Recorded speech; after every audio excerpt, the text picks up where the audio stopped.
சன்னதியோ பொன்னழகு சக்தி நீயோ தேரழகு சங்கரி உன் ஆசனமாம் சிங்கமது தானழகு அம்பிகையும் கையில் உள்ள செங்கரும்பு ஓரழகு ஆறு கால பூஜையிலே ஆடும் மணி ஓசை அழகு மணியின் ஓசை கேட்கும் பக்தன் மனதில் உள்ள பக்தி அழகு கற்பூரத்தின் ஒளியும் அழகு ஒத்திக்கொள்ளும் கண்ணழகு அத்தனை அழகையும் குத்தகை கொண்ட தாயே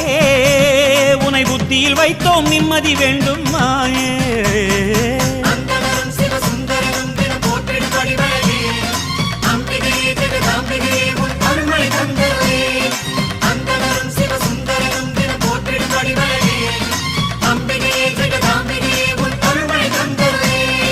ஆத்தானியோ பேரழகு ஆடி வரும் பாம்பழகு சூலம் கொண்ட கையழகு சூடிக்கொண்ட பூவழகு